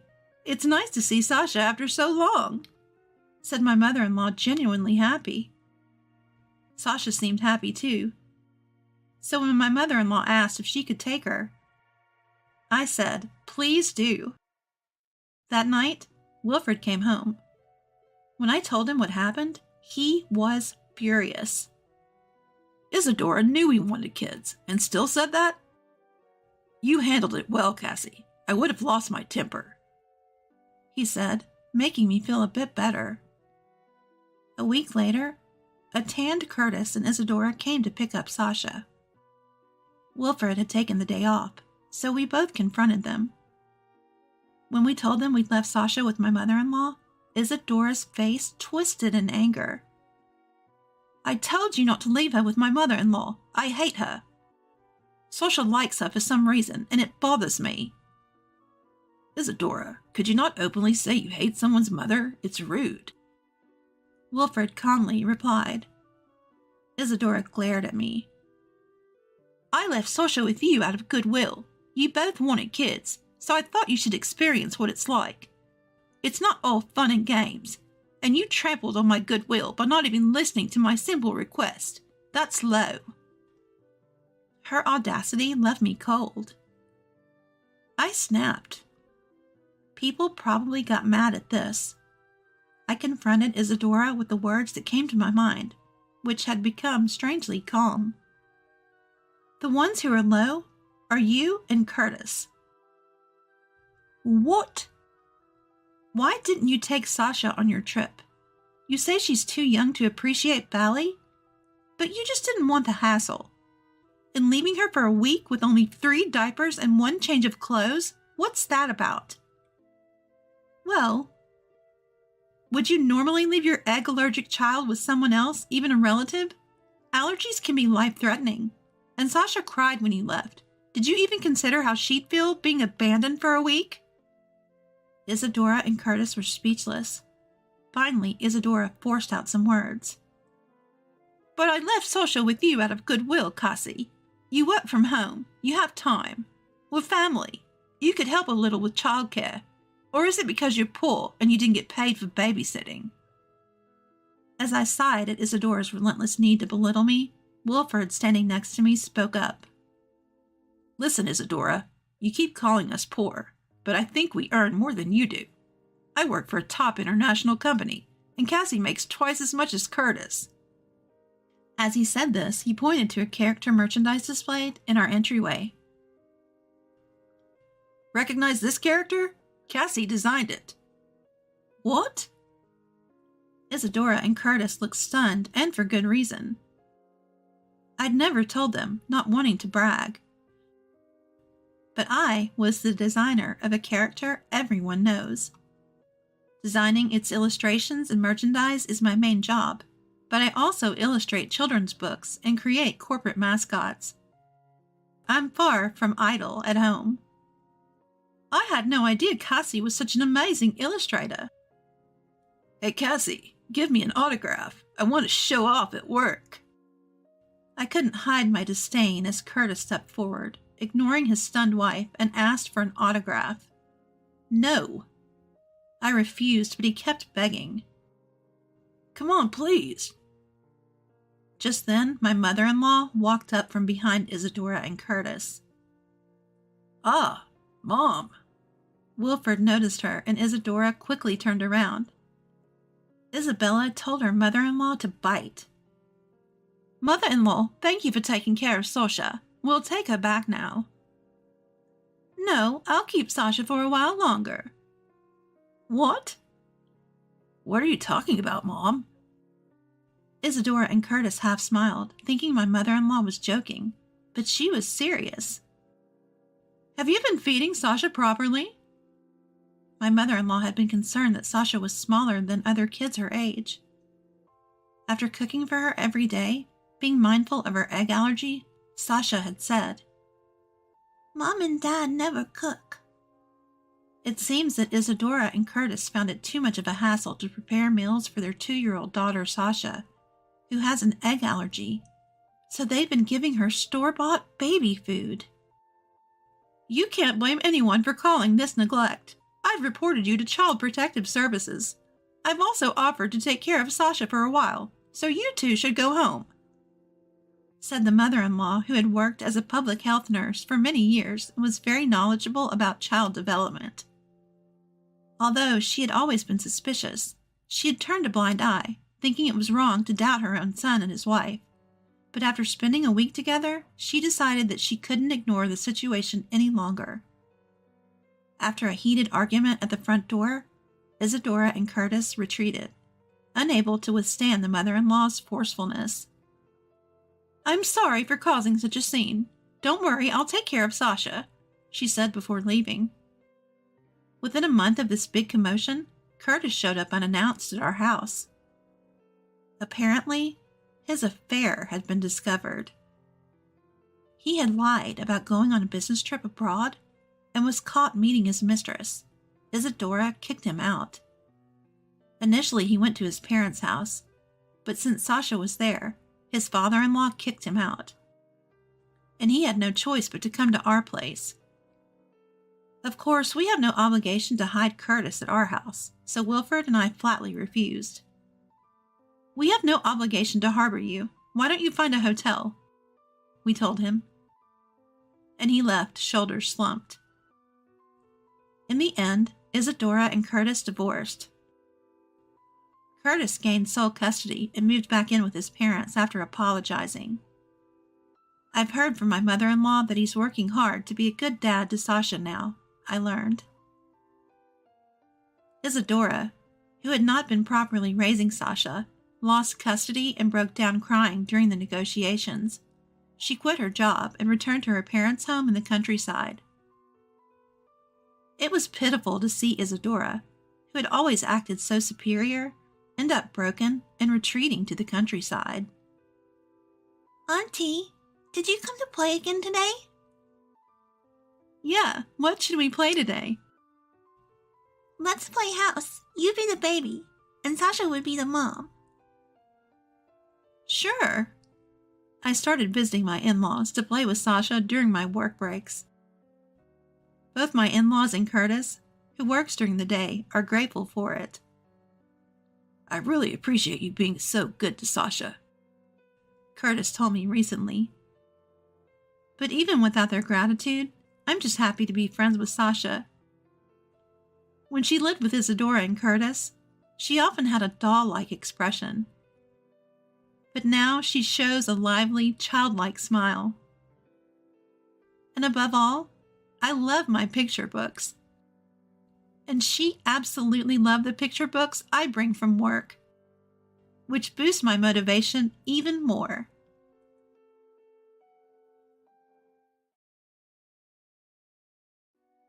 My name is Corinne. Believe it or not, at 34, I have recently become obsessed with the boy band. I want to share a bizarre story that happened to me 7 years ago. Back then, I was dating Ronald, who was the same age as me. We had been together for 2 years already. We both worked at the same bank, not to sound snobbish, but we were both pretty successful. As a couple, we were thriving both financially and career-wise at a young and vibrant age of 27. Naturally, we were both seriously considering marriage, or at least I was. However, no matter how long I waited, Ronald never proposed. Not only that, our dates started becoming less frequent. Eventually, he even stood me up. Worse yet, it was the day we were supposed to go see a movie I had been wanting to watch. It wasn't just about missing the movie. I felt like my feelings were being disregarded. I knew for a fact that Ronald wasn't busier than usual at work. If anything, his career seemed to be on a decline, especially compared to his colleagues. To put it simply, it had been overtaken by other coworkers. To make matters more complicated, I was getting signals at work that a promotion was coming my way. I couldn't help but think, am I going to hurt Ronald's pride with my promotion? Despite being angry about being stood up, I kept making excuses for him. After all, sometimes it's healthy to have some space in a relationship, right? Or so I thought. Fast forward 3 weeks. It was our first date since that infamous no-show. Ronald was late again. When I called him, he simply said, "Sorry, I forgot. I'll be there soon." Huh? Again? Annoyed, but not wanting to fight, I waited at the restaurant we agreed upon. When Ronald finally showed up, he seemed distracted, as if his mind was elsewhere. I couldn't enjoy our time together. Every time we seemed to connect, he'd pick up his phone and start scrolling. How many times did you text this person today? The entire time, our eyes hardly met. He didn't even notice that I'd put extra effort into my hair and wore a dress I never wear to work. It's like he wouldn't have noticed if I was replaced by a teddy bear. That's what the atmosphere was like. Recently, I noticed that Ronald had been checking his phone frequently at work. I never contact him while I'm at work. Before diving into work, Ronald rarely checked his mobile phone. He always said it's because it would break his concentration. This is what he himself said. So when I saw him on his phone during our date, I wondered, is he giving up on his career? I felt anxious as if it was happening to me. Is he just not into this job anymore? On a date, of all times, what's with this attitude, darling? Isn't this too careless, especially towards your girlfriend? I felt increasingly annoyed by his indifference, and I decided to speak up. So, Ron, I've found someone I like. Excuse me? Like it's straight from a book. He told me he likes someone else. I then say, "Oh, that's nice. Who is she?" "I think it would be miserable for us to stay together if neither of us intends to marry. It's better if we're with someone we actually like." It seemed he didn't realize how absurd it was to say he'd found someone else. What he says boils down to, I've been keeping a marriageable woman at my side with no intention to marry. "I'm sure you understand." "No, I don't understand. At all." I replied without missing a beat. My tone was harsh. Anger took over me. Ronald seemed slightly taken aback. "What do you mean you found someone else? A coworker?" I started peppering him with questions like a child. He stammered. "I have a right to know. Are you just interested in her, or is this someone you already are involved with?" I didn't want to say it. Was he two-timing me? I felt torn between wanting to forget him and the fact that I still had feelings for him. I hated myself for not being able to despise him completely. "No, I haven't cheated on you." I felt somewhat relieved. He wasn't lying. So is he infatuated with someone? Naturally, I asked Ronald about that as well. Then Ronald dropped a bombshell. "I've realized I won't be able to advance further in my career, so I'm considering an arranged marriage with someone from a good family background." What? I was speechless. I never expected him to say something like that. Any remaining feelings I had for Ronald vanished. "You know, my older brother left home because he couldn't get along with our parents. They have high hopes for me and I want to meet their expectations, but I can't do it alone anymore. Marriage might be the answer, maybe climbing another ladder somewhere else." he tried to explain. Ronald always acts like such a goody two-shoes, who's all about family values, and I was getting tired of it. Who does this guy think he is? Even though we're the same age, all I see now is a man who's not even a lover anymore. Just a guy trying to marry into money because he knows he's lacking. My parents set me up in an arranged marriage with the daughter of a major furniture company CEO, and I knew she was the one.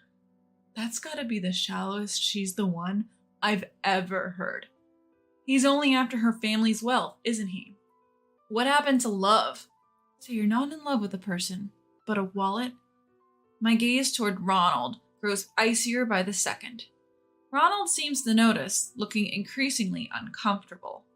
So he does feel a bit guilty, but the conversation reaches an unbelievable climax. Given that we're getting married, I'd like us to break up. What? How many times am I going to have to say what today? If he wasn't two-timing me, we shouldn't have been dating. He only met her through an arranged marriage setup. So they've decided to get married? This might have happened among old nobility who married without ever having dated, but we're in the 21st century now. What's going on? Did your family time travel or something? So you're not even dating her, but you're getting married? Well, our parents said yes, so they told me to break up with you, Corin. Parents? Again? How old are you? How obedient can you be? I'm getting frustrated. But then it strikes me. I've heard a similar story recently. As Ronald begins to falter, I crack a smile. I'll break up with you, but you have to introduce me to her right now. You at least know her contact info, right? He looks panicked, not knowing what I'm thinking. If you don't, I won't break up with you. I press on. I would happily break up with him, but I had my suspicions. If I'm right, and I'm pretty sure I am, I concealed a grin as I imagined what would happen next. And indeed, despite Ronald's objections, I succeeded in getting him to call over his arranged marriage partner. Ronald suddenly stands up, looking past me. I realize his arranged partner must have arrived and quickly turned around. I burst into laughter, clutching my stomach. I know it's not ladylike, but I couldn't help it. His arranged partner also recognizes me and exclaims, Corin? Oh, I knew it. I was thinking this sounded familiar. There aren't many heiresses in this neighborhood having arranged marriages, you know. Laughing heartily, I approach my arranged marriage partner, take her hand, and guide her towards our table. Ronald, looking utterly confused, keeps repeating, What? What? Frederica, you didn't say no yet? In response to my comment, Frederica, my arranged marriage partner, or should I say, just Frederica, stomps her feet and says, I've been saying I really don't want this. You should just tell the truth, I suggest. What if they object? Frederica replies. Watching our exchange, Ronald interrupts. Hold on. What's going on? Why are Miss Frederica and you, Corin, chatting like you know each other? Are you acquaintances? Sisters. What? Ronald's eyes widen, unable to keep up with my straightforward answer.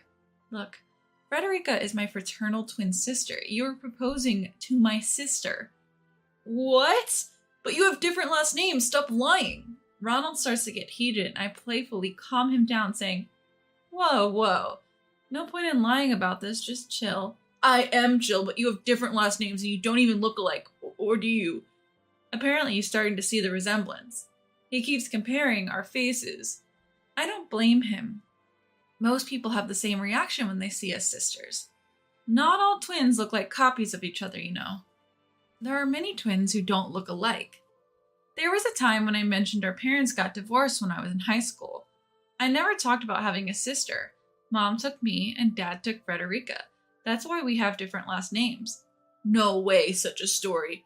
I didn't want this story either. A love triangle involving my sister and an arranged marriage. But it perfectly matches what I heard from Frederica the other day. I can't help but suppress a laugh. This time, I just let it out. Corin, listen, don't get me wrong. It's not like I want to be with him or anything. Feeling sorry for her, I reply, It's okay, I understand. I heard everything. Just tell him the truth. Frederica takes a sigh of relief and faces Ronald. Mr. Ronald, I apologize. I'm already in a committed relationship. What?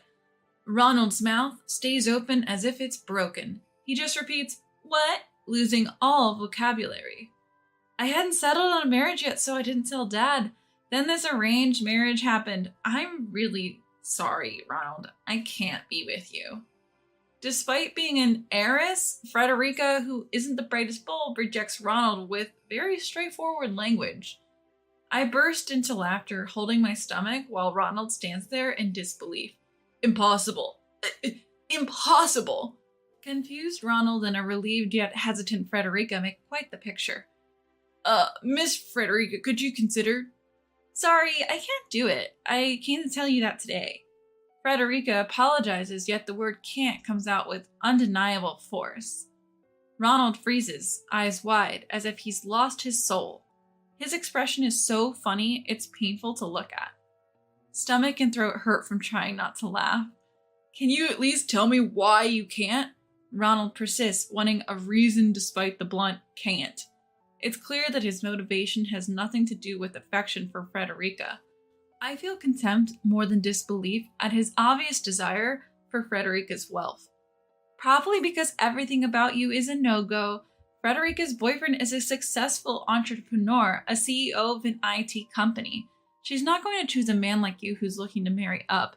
Everyone thinks her current boyfriend is the better choice. I throw Frederica a lifeline, to which she shyly replies, I really like him. His face, his personality, everything. That's why it won't work. In other words, she's indirectly telling Ronald she doesn't like anything about him. As for Ronald, well, his face isn't bad, but his personality is another story. I totally get why Frederica wants to end things this way. Besides, my boyfriend isn't looking for an arranged marriage. I just found out you were dating Corinne. Marrying someone who would betray her is just unthinkable.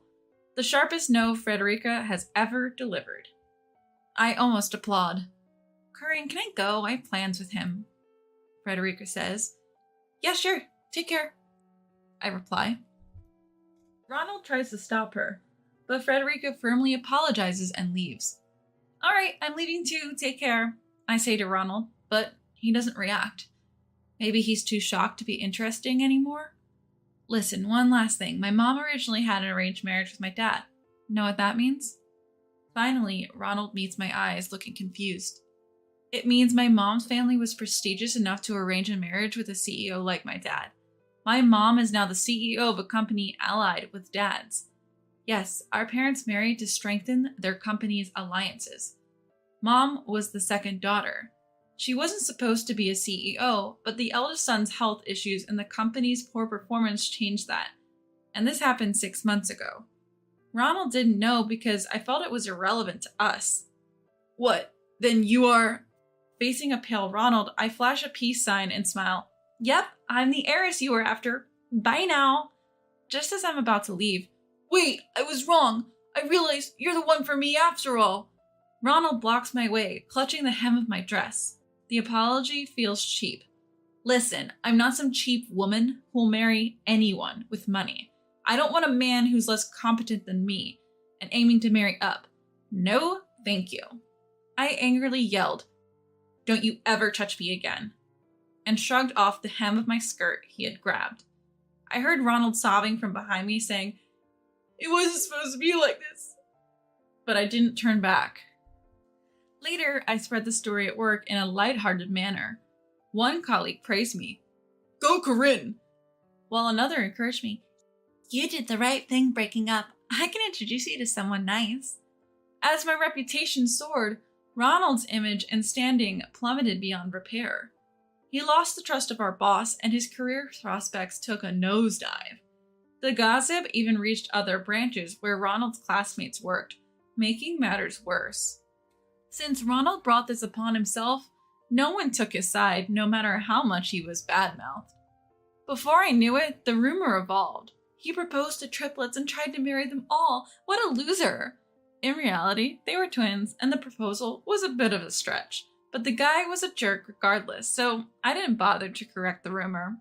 Eventually, Ronald felt so ostracized he resigned. In a tough job market, he struggled to find a new job. And when he did, the workplace went bankrupt. I heard he's still unemployed. What a waste of his so-called elite status. Meanwhile, Frederica introduced her boyfriend to Dad and got married amid comments like, "Why didn't you introduce this amazing guy sooner?" I also got promoted and was climbing the corporate ladder that Ronald had abandoned. When I was past 30, I married an accountant a coworker introduced me to, and quit my job to focus on raising our 2 daughters. I could afford to be a stay-at-home mom thanks to my husband's hard work. Back when I was in my 20s, I had dreamt of marrying an elite banker and have been restless in my indecisive relationship. Now I'm grateful I didn't end up with a man who's like a fruit fly, attracted only to what others have. Marrying in haste can turn out to be a mistake. Now I plan to share my experiences with my daughters, teaching them to steer clear of men who are only after marital gains. My name is Sarah. I'm 25 years old and work for a local company. I just got married this year and live with my husband Bobby, who's the same age as me. We were colleagues at the same company, an office romance that blossomed into marriage. Bobby has always shared a lot about his family, and he is very family-oriented. When I heard this, I felt he was a very kind person. Perhaps because he values the home so much, Bobby is very proficient in all household chores. Since we will continue to work in the future, I am grateful for Bobby's high level of domestic skills. One day, when we went to meet Bobby's family in preparation for our marriage, only my mother-in-law was there. It turned out Bobby's father had passed away a few years ago. Bobby had been living alone after his father's death, but moves back home to live with his mother. She isn't old enough to receive Social Security benefits yet. Having been a stay-at-home mom all her life, she's surviving on the savings left by Bobby's father, but that's going to run out at some point. Concerned about his mother's living conditions, Bobby moves back home and was providing her with financial support. That's why she seemed anxious about Bobby leaving home after our marriage. Although Bobby and his mom wanted me to live with them, I wasn't really enthusiastic about the idea. That's because all the acquaintances I knew who had lived with their in-laws didn't have successful marriages. Living in someone else's home, even if it's Bobby's family's home, might be stressful. I wanted to avoid that, so I was against living together at this point. When I gently declined the offer to live together, my mother-in-law seemed a bit down. Seeing that, I suggested renting an apartment near her home. That won't be so lonely. Seeing her look relieved, I felt a great sigh of relief. Bobby seemed satisfied too, thinking it'd be okay if he could continue to provide for his mother while living nearby. As for the money for his mother, it seemed to come from Bobby's salary, so I didn't intervene. Perhaps relieved, my mother-in-law seemed genuinely happy about our marriage. I can't believe my son is marrying such a beautiful woman. It's like a dream. That's very kind of you. You don't have to be modest, Sarah. You're a wonderful person. Her words were so direct, I couldn't help but blush. Thinking of her smiling face, I believed happy days were ahead. After we started living in the nearby apartment, my mother-in-law began to visit us often. She would arrive in time for when we returned from work, bringing takeout food with her.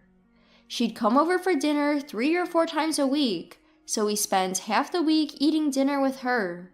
Cooking after work can be quite tiring, so it was very appreciated to have meals already prepared. However, knowing she was struggling financially, I was a little worried about her frequently buying takeout for us. She said it was okay because she was also eating, but I still felt somewhat guilty. This situation with my mother-in-law lasted for about 6 months, but gradually I began to feel a sense of discomfort. Good evening, Sarah. Aren't you coming home a bit late? Do you think so? I'm working, so it's normal, I think. My mother-in-law gradually started to make prickly comments. Work is a good excuse, but you're a wife, right? Don't you ever think that you need to work a little harder on the household chores? She seemed annoyed that I was coming home at the same time or later than my husband. I manage because I'm the one who brings home the dinner, but you don't seem to cook much. Are you making proper meals for my son? I usually do. Depending on when we get home, there are days when my husband cooks too. That's how we share the chores. You have my son making the meals? What the hell? She reacted dramatically, and I was surprised by her vehemence. My husband has no complaints about sharing the housework. It's not practical for me to be the only one doing it. My wry smile and response seemed to rub her the wrong way, and she turned sour. Don't laugh it off. As a wife, you have to be more proactive in doing the household chores. Although my mother-in-law continued to deliver deli food to our house, I wondered if she was doing her own housework, but I didn't voice my suspicions. I've been delivering dinner to your place for half a year now, but you don't do anything for us. I appreciated her bringing us food, but I never asked for it. Besides, she eats what she brings over to our place. She doesn't wash the dishes we use, I do that, so she must have some leisure too.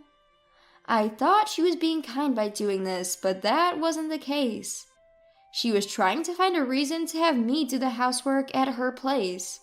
But I didn't actually ask for it. Don't repay kindness with ingratitude. Instead of saying unnecessary things, help out with our housework a little. I have a job, so that's quite difficult. You're so arrogant, even though my son earns more. Don't get carried away just because you're working. My mother-in-law probably doesn't know about my husband's income. Of course, I haven't even told my husband about my income, so she wouldn't know about it either. She was assuming from old thoughts that the man must be earning more. I was astounded by her outdated way of thinking and didn't even feel like arguing. At that moment, my husband came home. I'm home. Mom, you're here. Oh, Bobby, I brought dinner again today, but I'm going home now. You're leaving today? I always feel bad for having you bring us deli food. Thanks. Oh, and here's the money for this month. It's okay. Thanks for the money. Well then, see you later, Sarah. Yeah, see you. With that, my mother-in-law left, wearing an insufferably sarcastic smile. To make matters worse, she never speaks ill of me in front of my husband, Bobby. It would be easier to explain the situation if she did the same in front of him, but she doesn't. She always played the good mother in Bobby's presence. Despite thinking that Bobby might not understand my mother-in-law's true nature, I reported what she has been saying to me. Can we talk? What's up? Your mom has been quite harsh on me lately. Today again, she told me to come over and do the housework. Oh, really? I have my job and I'm tired every day, so when I said I couldn't, she got angry. Bobby didn't quite seem to get what I was saying. Well, my mom just cares a lot about you, Sarah. Maybe she was just being a bit strict. With a carefree look, he continued. She just wants you to be a good wife for me, Sarah. You should be grateful. Even after explaining what was being said to me, Bobby didn't understand. Far from it, he started to argue that his mother was right. He affirmed his mother's actions and didn't take my concerns seriously. Feeling that further discussion was futile, I decided not to bring up my mother-in-law anymore. Hey, Sarah! Is this apartment owned by your parents? My mother-in-law, who had come over to our house as if it were the norm, suddenly said this. With Bobby out shopping, she started whispering, which made me uneasy. In reality, we were living in an apartment owned by my parents, but I had never mentioned that to my mother-in-law. Yes, but how did you know that? I heard it from my son. You own other apartments too? I sighed deeply, hoping my mother-in-law wouldn't notice. I didn't want her to know, but it seems like Bobby had told her without thinking. It seems so, but the apartments belong to my parents, so I have nothing to do with them. That can't be. By the way, your parents must have a decent passive income, right? Judging from the way my mother-in-law was talking, I had a bad feeling. I'm not really sure about that. I have nothing to do with the apartment business. My mother-in-law seemed irritated that I wasn't engaging with her properly. Even after Bobby came home, she continued to wear a disgruntled expression. Mom, what's wrong? Sarah's parents, they own several apartments, right? I didn't know they had so much wealth. Sarah, were you hiding this from my mom? Bobby, too, started to blame me with this expression. Hide what? It's not even my money. It's my parents' money we're talking about. Right. Sarah, you said you couldn't help with house chores, right? You don't have to help, but could you increase the amount you send home instead? What? I mean, you're not even paying rent, and your parents have money. A little bit more won't hurt. I was shocked by my mother-in-law's selfish words. I pay my rent diligently, and I don't get any particular assistance from my parents. Yet here she is, trying to leech off my parents' money. My husband, hearing his mother's words, nodded in agreement. That's true. It's not right to hog all the money, including that of our parents. Sarah, let's ask your parents to send us money. My son, I knew you'd understand. So, how much do we need? Well, just a little bit is fine. How about $2,500? $2,500? My husband and mother-in-law didn't stop their outrageous conversation. At this rate, they might contact my parents and force them into sending money. To prevent this, I vehemently refused. I've told you time and again, I cannot send my parents money. As I raised my voice, my mother-in-law clicked her tongue. You have such a bad attitude for a daughter-in-law. With that, she left the house. After she had left, silence lingered between my husband and me. After a while, he broke it. Sarah, don't you think that was a bit harsh towards my mother? Instead of defending me, my husband sided with his mother. Why are you saying this too? It's impossible to think of paying such a large amount every month, right? Depending on my parents' money, the one in the wrong is your mother. Even as I said this, all my husband did was sigh. Try to consider my mom's feelings a little. Anyway, I'm going to bed. With that, he promptly went to bed. After that, my mother-in-law did not visit our house. She probably didn't want to see my face. Instead, she started calling often. The calls were always about sending money. You talked to your parents about sending money, right? I haven't. Why haven't you? You're such a useless daughter-in-law. If you don't want to send money anymore, I'll get you divorced. Such calls continued daily, and I was feeling down. I reached my limit and decided to talk to my husband. Bobby, I'm getting daily calls from your mother. She keeps insisting on sending money, and she even mentioned divorce. I assumed that he wouldn't choose to divorce me over something like this. But my predictions were completely wrong. For heaven's sake, just give her some money. You're being too harsh on Mom.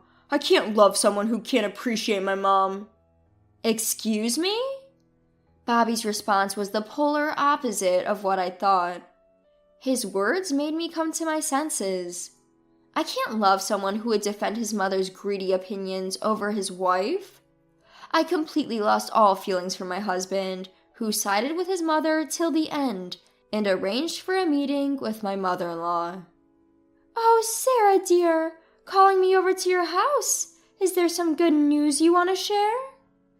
My mother-in-law was beaming, certain that I had decided to give her money. Well, it might be good news for you. I said that and showed her the filled-out divorce papers. I really don't want to send you money, so I'm getting a divorce, just as you said. Bobby said he can't love me anymore, so it's okay, right? What? Also, I'm the one on the lease for this apartment.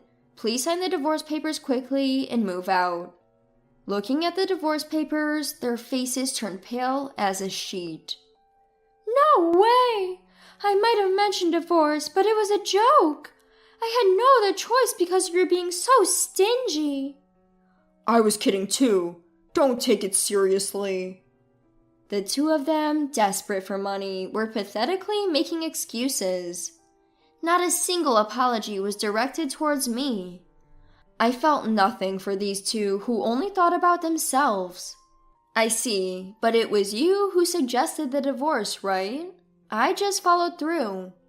As they realized that I was serious about the divorce, the two of them started to get frustrated. All you had to do was cough up the money. I can't stand that self-righteous attitude of yours. Cut it out. Facing the two of them who started shouting, I showed my phone and said, I've recorded everything you've said. I might be able to get some compensation if I take this to a lawyer.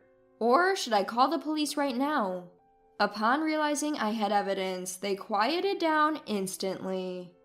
Realizing his fate, Bobby filled out the divorce papers, packed his belongings, and left, never to return to this house again. But my mother-in-law was a different story. After the divorce was finalized, I started living freely. Bobby moved back to his parents' house. My ex-mother-in-law, seemingly desperate for money, started berating Bobby, who divorced me. I sometimes ran into Bobby at work, and he always looked exhausted. She started stuffing my mailbox with papers scrawled with nasty words, and even scratched my apartment door. What is this? I'm sure it's her. I was enraged when I discovered this. The security camera had clearly captured my ex-mother-in-law's harassment. I didn't hold back and reported this to the police, providing the footage as evidence. The police, aware of my ex-mother-in-law's rants at home, promptly issued a restraining order. Of course, I'm also billing her for all the repair costs for the apartment. Living off her husband's savings, my ex-mother-in-law couldn't afford the repair bill and ended up making Bobby pay it.